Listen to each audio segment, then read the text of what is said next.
Os Hillman here with a TGIF Minute.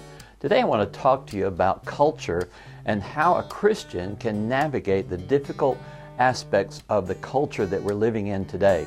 25 years ago I would never imagine that we'd be facing the kinds of issues that we're facing today. And a few years ago I had to speak at Harvard, and I was really shocked by what happened when we announced the conference. We had a conference of about 10 speakers, and we were there to talk about transformation. Well, we had no idea that the gay community was going to come after us, and they wanted to shut the conference down. In fact, they started spreading lies about us, and I was the only one that they targeted specifically and tried to spread lies about me, about Uganda, about some legislation there that I wasn't involved with. And so we began to prepare for this conference and began to encounter all of this warfare around this conference. And they basically went to the leadership at the school and the dean and said, we don't want them on our campus, and thinking that we're going to come there and we're going to say things negatively about the gay community. And so the conference did not get shut down. We were able to host the conference. And an interesting thing happened. They had a protest, about 60 protesters that you can see the video clip here of some of what went on that day. And they protested our meeting all day. And so we had the conference, got to the end of the conference, and it just so happened that some of the organizers of the protests were in the coffee and refreshment area at the end of the conference.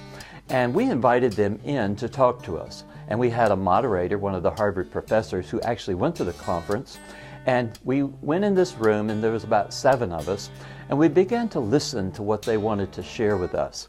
And we didn't try to argue with them. We just tried to listen, and then we tried to communicate what we really believed. And then one person there was the person who actually spread the lies about me over the internet. And I got to tell him, I said, do you realize that everything you spread about me was not true, and that I would not support that legislation? In fact, I was never even there. It happened after I had gone there. And so we had this discussion, and then at the end of the conversation he said, well, I've wrongfully judged you. I said, yeah, you have. And he said, would you like me to retract it and put it in the Harvard paper? I said, yeah, that'd be great.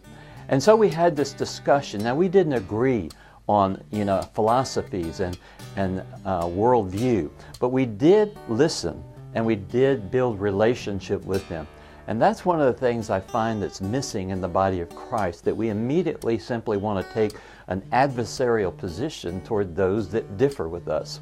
And so we had a nice time of visiting, and ultimately we were able to shake hands. And one of the interesting things the Harvard professor said was, gentlemen, he turned to the organizers and said, gentlemen, I've just gone through this conference and they didn't mention you one time the whole conference. We would be glad to host this conference anytime. There was nothing said in this conference we would not be able to allow on the Harvard campus. And so that was a great lesson for me. One of the other lessons was that as they began to spread lies, we decided that we would not try to fight them, but we would simply do our conference and trust God for the outcome. And the outcome was actually very good.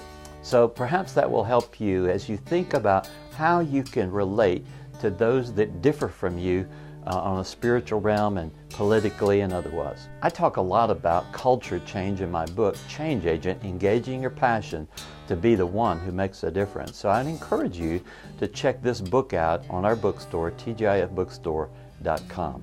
God bless.